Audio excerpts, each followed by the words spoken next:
Guys, we have some baklava here. I believe we have chocolate, pistachio, and hazelnut. And some coffee. So if you guys want to dive on in. Colby, you want to I'd pour? love to pour the coffee. Thank you. You gotta give us mugs according to our personalities. So who gets the flower mug? Kind I want. And I'm gonna pour an obnoxious amount of cream into my coffee. One's Kirsten. Yeah, Do not judge. Thank you. All right. Have you guys had baklava before? Yeah, of course. Thank you. I have had it before, but I have not had different flavors. So I'm curious to give it a shot. Oh, you know what? I didn't grab napkins. Oh. Yeah. Well. What are we gonna do? Just sit Set it on the table? Is that how they do it in other countries? I mean, sometimes, yeah. In the Middle East, they normally had plates. But I will say that my favorite kind of baklava, where I was in the Middle East, was chocolate baklava. So I hope you really like it. They do sit on the ground a lot, Yeah, that's true. at least in the rural areas, like on a giant rug, and that's what they use. So they have plates, but they kind of also eat on the ground, which is kind of cool. That's really cool. Did you all have any like cultural blunders that were just really funny to look back on?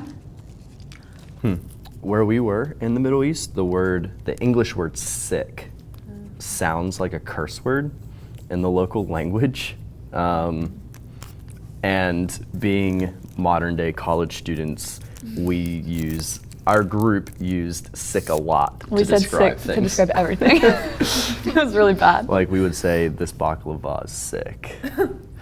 And so we had to very quickly learn that we couldn't use that word. And instead we had to say ill instead of sick. So this baklava is ill. Yeah, Yeah. it's ill. Or start a new trend. Yeah. Start a new trend. We also couldn't say the word peach, like the fruit. That was another big one. Like you go to the grocery store and you want some fruit. If you say the word peach, people are not going to react well. I'll see you. It's not taken very well. Okay. I appreciate the heads up. I won't say peach if I go to the Middle East. Okay, good. Kirsten, how about you? I don't know if this was a cultural blunder, but the doors just work differently. And so the one day we were trying to, there's like a double lock on the door. So you have to, and it's all the key. So you have to really turn the key. But the keys also feels like it's going to break. So we spent about an hour our first night trying to lock the door, and then we finally locked the door to our apartment inside, but then we could not unlock the door. So the next day we had to get our helpers to come save us. To come let you out. They're locked inside of our apartment. Wow. That's a good one. That's a good one. I feel like that's a common experience.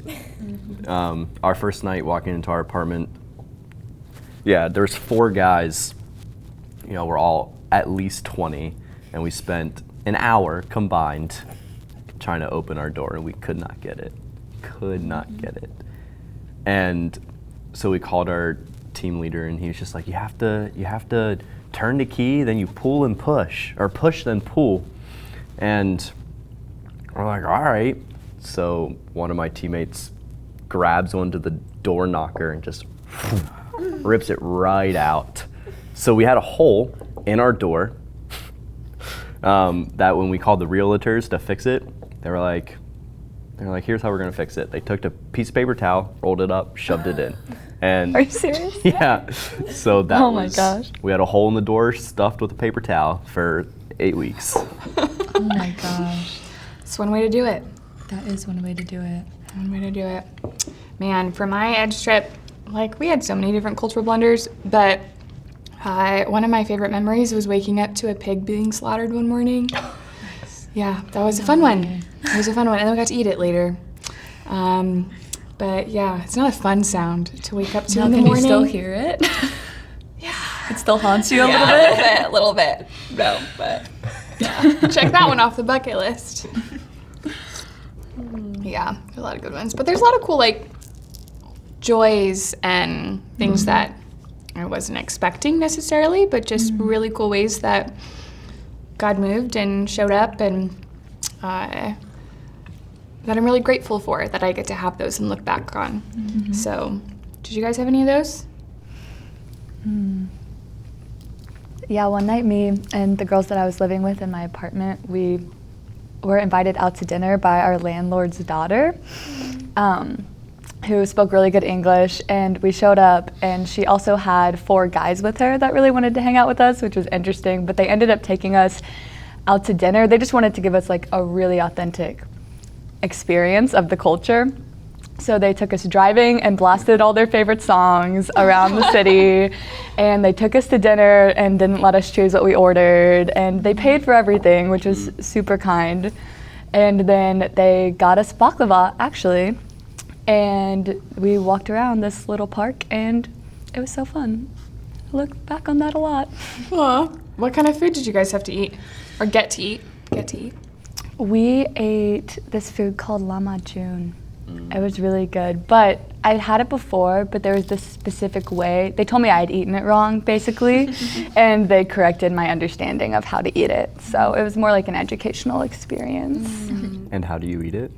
You're supposed to put a bunch of things in the middle. So lamajun is like kind of like this really thin pizza thing, and I'd just been eating it normal. But apparently you're supposed to put a bunch of stuff in the middle of it and roll it up. You're supposed to like squeeze lemon on it, roll it up, and eat it like that. And you're supposed to have like 3, according to them. And I normally only ate like 1, so that was interesting. There you go.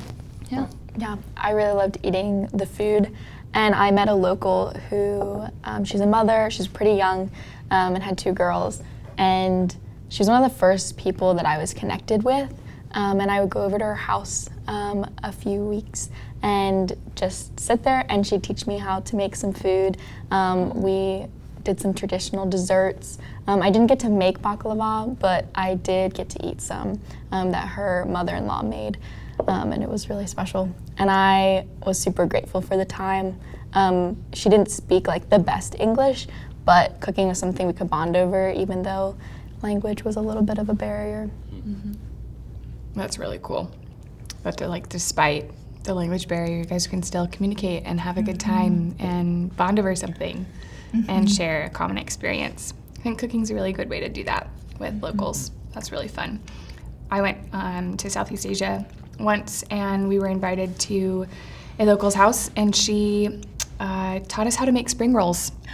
Whoa. And so we had these giant bowls filled with all kinds of ingredients, and then we made, 100 spring rolls or something. Goodness. Oh my And then we laid out on the floor and sat on the floor with newspaper, and we just sat there eating spring roll after spring roll. And yeah, that was really, really cool. That's so fun. Yeah. How about you, Colby? Any joys you've experienced on the field? Unexpected joys?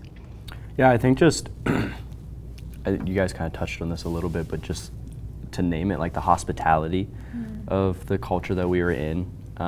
Even like, not just people inviting us into their homes, but even when we went to restaurants and stores. Like there were so many stores where like people were excited for our group to be there. They wanted to take pictures of us. Like I guarantee there's 3 or 4 restaurants and stores that have a picture of 10 American college students on their wall now. Plastered everywhere. Because they wanted to take pictures with us, and they were just really excited that we were there buying their stuff, and they were always bringing us tea and like just trying to give us more stuff, which is really cool. Man, this baklava is sticky. It is Just really gonna say sticky. that. Feel really weird with my sticky cup. That's okay. We're embracing it, right? Yeah. It's okay. We don't need napkins. That's what shirts are for. Yeah. So, what were some difficult parts about your summers? Some challenges. The language barrier. Not just in the sense of like, oh, I can't communicate with you, but oh, I look stupid trying to communicate with you. And that was just really hard for me, especially at the beginning, for like the first week probably, just like, I don't even want to attempt to talk to you because I know I can't, and I know I look dumb doing it. And it really just took the Lord pressing on my heart that, like, it's okay to look stupid every once in a while. Like, it's okay to look silly. And yeah, because I wasn't there for me ultimately, and I was there for the Lord. And so, you know, was I gonna be undignified for the Lord? So yeah, that was something that was just difficult and that I had to learn really quickly. Yeah, to speak into that and give an example, we would go and get our food like from a little market stand or from the store each day, kind of like, what's your daily bread for today? And there was this one sweet, sweet lady at the one store, and like every day I went, I tried to like talk to her, but she couldn't speak English and I couldn't speak her language, and it was so hard. And the one day I like came up and I was like, hi, and like tried to like interact with her a little bit and ask her how she was. And then she said something, we got past that point, and I was like, my language experience has ended. And so she just looked at me and just gave me a hug. And I was like, this is really frustrating because I want to be able to talk to her and communicate with her, but it was just so cool that she is still able to, like, we were connecting through a hug. And yeah, but it was really, really frustrating walking into a place. And I think money was like one of the hardest things of trying to figure out. I was like, I can't hear what you just said the price was, and there's no numbers anywhere. And I'm trying to like figure out how to, do you want like little change or like bigger bills? Can you break the big bills? Like, it was, yeah, some stores would get really angry with us if we had a big bill. They were like, are you kidding me? And then I'm like, but this is literally all I have. Like, so I feel like it was like opposite of in America. I feel like people were like getting rid of their change. They don't want it. But there it was like change was like gold. I was like, I'm gonna go to the big store, break my bill, so I have all this little tiny change that I can go and like spend, which was just super, like, had to totally flip the way that I think about money. Yeah, I think that one of the things that I wasn't expecting to be as hard was standing out so much. And the culture I was in, I think, just with the way I look, I did not look like anyone else I saw in that country at all. And that's something I've not really experienced before, so it was super interesting. But just also like with being like blonde and female and all the things, like the different things that I couldn't do because of that even, or the things that I lost control over, and having to like check that in my heart, like, am I angry about this? Like, why am I not trusting that like God has me here for a purpose, and just because I can't do some things or because of the way I look, that doesn't mean that I'm purposeless here. Just having to like work through that, and even thinking about what that would look like long term as well. That's really good. I like what you said, that about talking about purpose and just how you still have a purpose there. Did you guys have any perspectives that were changed while you were on your Edge trip this summer? Maybe perspectives or about yourself, about Christ, that you guys learned about missions, that just perspectives that were changed? I think kind of like what Colby was saying, learning that it's not about me and not about what I'm doing, and that like missions really is a team sport. Like watching other people go out and like having conversations and not being a part of that, but still being able to celebrate with them, and learning how to do like the indirect ministry of like I'm prepping and I'm praying and I'm laying the foundation for God to work, and really also like praying boldly was something that I was really like envisioned in. Like I think I kind of lost that of like I'll pray and be like, but God, if it's your will, like if you want to, maybe this would be nice. But like actually praying like bold prayers and asking for, thousands of believers in these unreached countries, in these unreached cities, asking for specific people there and asking the Lord to save them and rescue them and maybe even allow me to be a part of that process, was something that was really huge that I took away. I think my perspective just changed on who can go and live long-term overseas. We hear the phrase a lot that like God doesn't call the equip, but equip the called. But I don't think it really sunk in until I went over and spent my summer in a cross-cultural context for 2 months, and just seeing the people who are living there long term, and just seeing who they were and realizing that they have strengths and they have weaknesses and they're not superheroes, and that like they get out of bed every day and have the same struggles as I do here in America.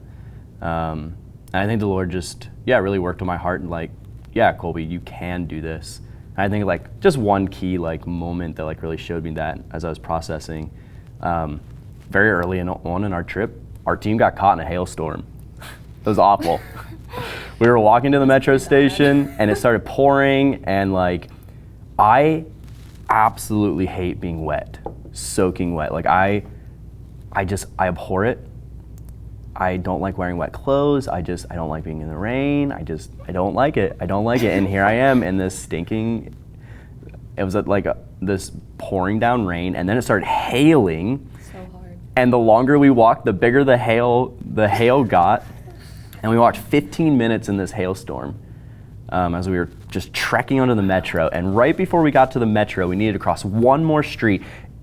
And the curb's 6 inches, 7-8 inches up off the street. I kid you not, the street was flooded to the curb, top of the curb. And I was like, I have to walk through that to get to the metro station. It's either walk through this or stand in the hailstorm. And just ducking my head and barreling through it. And I was soaking wet. It was awful. It was really hard. And but later that night, just processing, I was like, okay, like I'm not dead. I made it. It actually being wet sucks a lot, but not that much. I survived. And I just remember that was the moment where the Lord really just pressed on my heart, you can do it. I was like, all right, I can do it. That's good. Good thing for that hailstorm, Colby. Glad it was good for something. I'll never willingly choose it again, but it was a once in a lifetime story. That's all it needed to be. Yeah, I feel like for me, something that I felt like God really wanted to teach me this summer that I could see looking back, but definitely did not like in the moment, was that it's really okay to be really helpless, because He's the one that does the work always, and never letting myself fall into that trap of wanting to do more or evangelize the most, or anything in my head that I can make a checklist of. And I don't even think I would have said that I had that much of an issue with that until I got overseas and I couldn't speak the language. I couldn't connect with people like I wanted to, and feeling like I mentioned earlier, so purposeless. If I can't do these things, why am I here? And God just checking my heart and being like, well, I brought you here for a reason, and it's obviously not the reason you thought it was gonna be, because you can't do those things. And just realizing that no matter what God calls me to or where He calls me, He just wants me to be passionate about Him first. That's something our team talked about a lot, just wanting to love Him and know Him more, and that always being the goal, and not letting anything else get out of order in that. So. Yeah, that's really good, Kate. I think something else that happened on my trip was the romantic, beautiful, exciting parts of missions was faced up with also the reality of missions. And just hearing the stories of all the different workers, and really learning that, okay, there are some people there who are I don't really want to be here right now. I see that this is really hard for my kids, and I know that my kids don't really want to be here right now. And I'm holding all of that stuff. I'm holding my family, I'm holding my kids, I'm holding my own frustrations with being here. And at the same time, I know that this is where the Lord has us. And how do you live inside of that? And I think there's no perfect answer, but just watching people being honest with that and being this is hard. This is a daily choosing to stay here, choosing to work through this.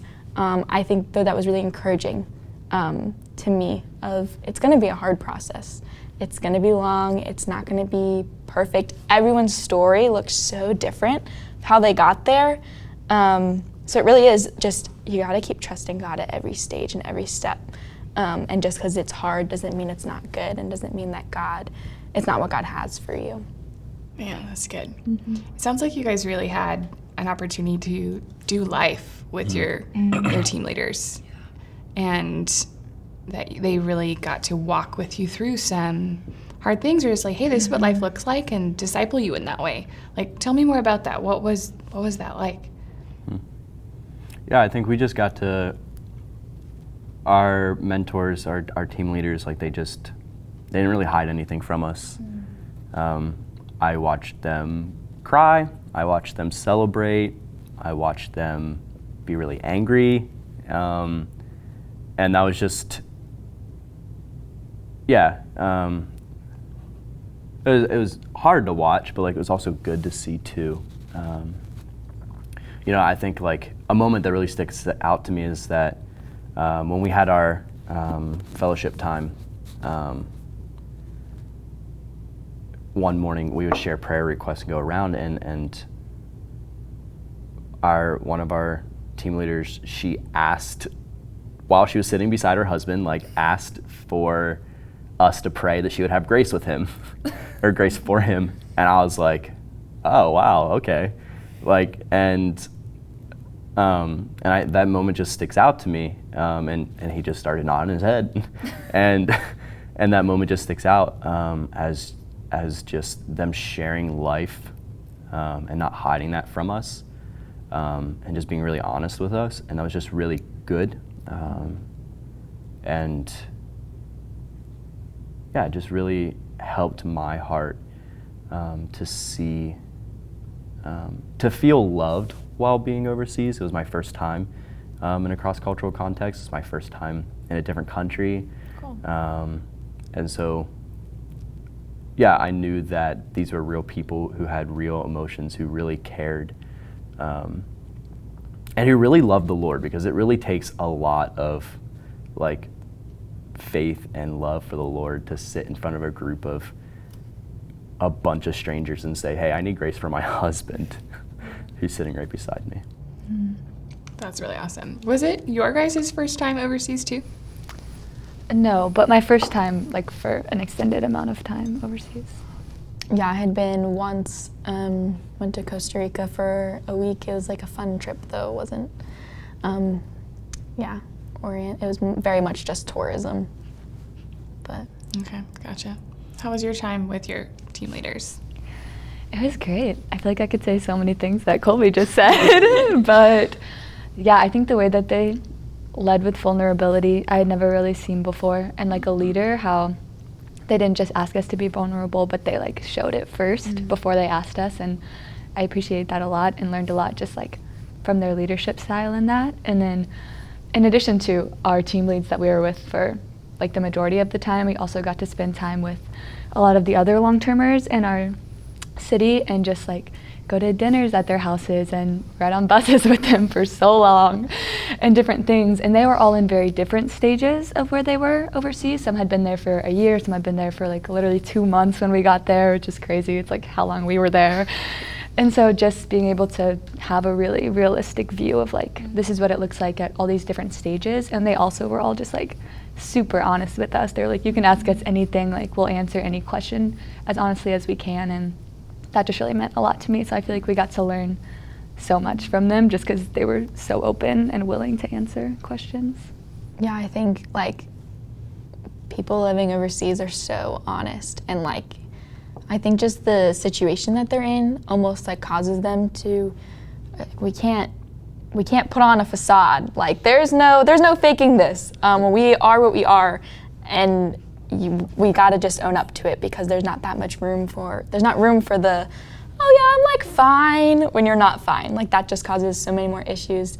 So I think like they've had enough experience with this to know, I'm just gonna be straightforward with you. And yeah, like I saw arguments between parents and kids. I saw like tension between a husband and a wife, and those different things. And they brought us into that and were open and transparent about it, which I think was just really good to see. Good to see how family deals with conflict. Good to see the tension of just like how are kids feeling. being, you know, MKs. Like, what does that feel like for them?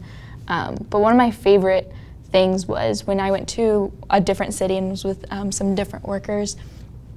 They really invested in my life. Like, I was like so ready to be there and to serve them and to help them, but they took time to prayer walk with us, which was a two-part, like one, to prayer walk, and two, also to just like mentor and disciple us and pour into us. And they really were like, I was there. Like this, I was in this situation, you know, this is how I walked that walk.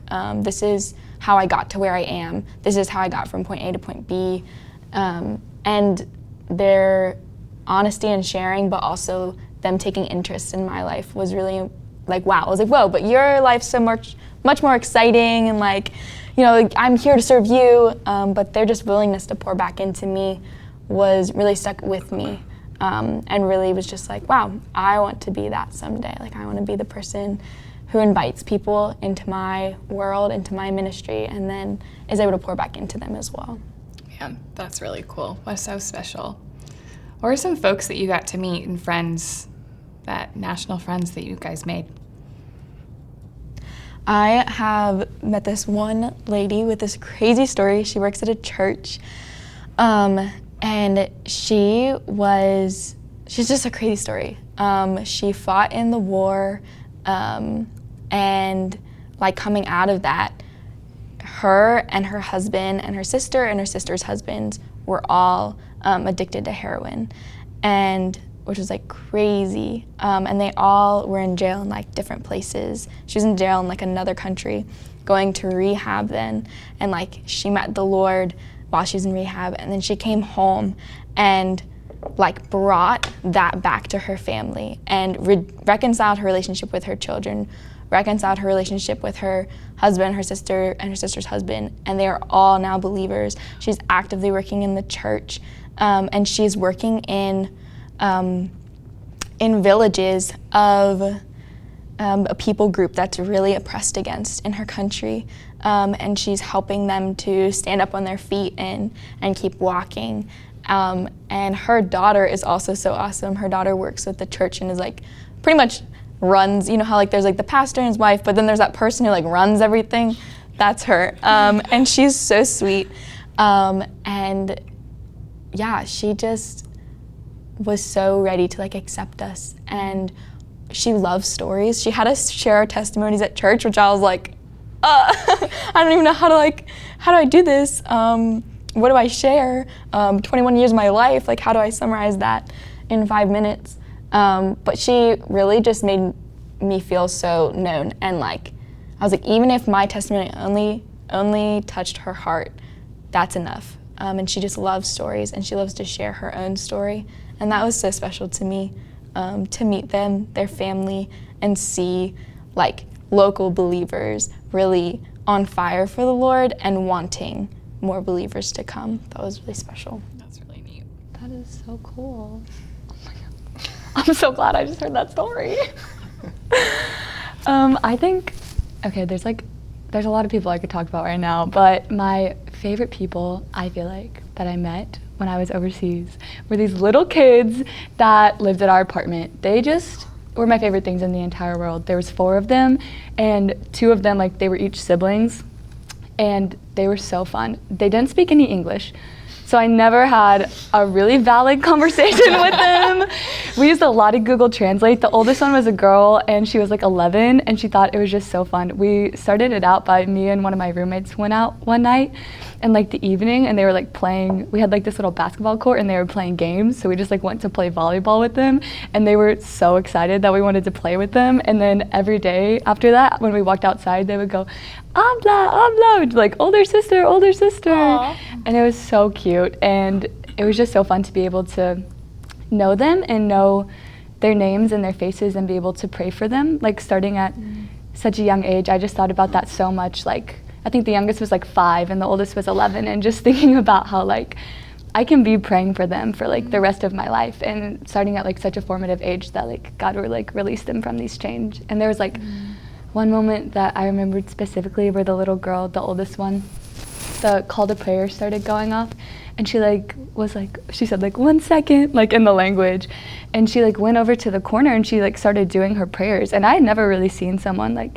that young doing that before, and that just really hit me. I was like, oh my gosh, she's so young and she's already so in bondage, so just being able to already start praying over her and believing that God's gonna do something in their lives even though they're so little right now. That's really powerful. Man, that's a cool story. Yeah, I had the unique experience of bonding with my realtors. 3 of them were my age. So one night, it was a Thursday night, we're all just, it's 9 o'clock, and my roommates and I are just laying in our beds, and we hear these knocks on the door, and here are our realtors. They're all dressed up in fancy suits, and because they just got off of work, and they're like, "You hungry? We're going. Put on clothes." And so I was like, all right. So we followed them. We put 6 people into a car that could only fit 5. And we were so low to the ground that whenever we hit a speed bump, we had to go around it or try to, or we would go over we would scrape. And it was, but we zipped over on the other side of the neighborhood. They bought us some kokorech, which is stuffed sheep intestine, and it was delicious. And then they were like, "Get in the car, we're going for dessert." They took us to the other side of town. They bought us more food. And it was just a really unique experience too. And yeah, and on the drives there, we were just bumping to some really good music, in their language, that they were just super excited to share with us. And we couldn't understand what they were saying, but I can understand beat drops. And and it was just a lot of fun. And and we were at this place eating dessert, and all of a sudden one of the guys whips out his phone, and he's like, "All right, I have 10 minutes to get my prayers in." And that was the first time that we had met someone who actually participated in Islam and prayed. And so him and one of his friends went back to the back of the restaurant that had a mini mosque, and they were doing their prayers, and we got to sit with the third guy, and that was just, it opened up really good spiritual conversations for a while, because oh, why are 2 of your friends going to pray but not you? And we just had this really good conversation where he was like, yeah, I know what I'm doing is wrong, but I don't care. Which is just really hard to hear. But we pressed into that a lot, and one of my teammates was able to share the gospel, and just talk about how the gospel is that Jesus saves not because we follow the law, but because of his grace and mercy. And now we obey Christ because we want to honor him with our lives, not to get something, but because of what Christ has done. And that was just a really good conversation until his 2 friends returned, and then he kind of got embarrassed. He was embarrassed that we were having this religious conversation and he's not really religious, and his friends were. And that was the one and only conversation that we were able to have with him about that. But yeah, it was a really good time, impactful time. It's really cool. You know what I wish we had right now? In the country that we went to, after, this is my favorite thing ever, after every meal, they would give you these little wipes that you wipe your hands off with. It's so useful. That's what we need for this baklava, is some of those little wipes. We were not prepared for this experience. No, we were not. I think you should go back and get some of those Okay, wipes. I'll just slide back real quick. Because, not prepared. It's not ready. Man, this was such a really cool time just to sit and hear your stories. This is great. Did you guys enjoy yourselves? Yeah, this baklava was incredible. It was really good. Coffee, I'm gonna need leftovers for sure. So, man, this is really exciting. This is cool. I'm so glad you guys got to go on Edge this summer and participate. I'm excited to sit down with you for coffee next time and some baklava. Next time. Next roundtable. Next edge trip. On your next edge trip. Yeah. Group hug.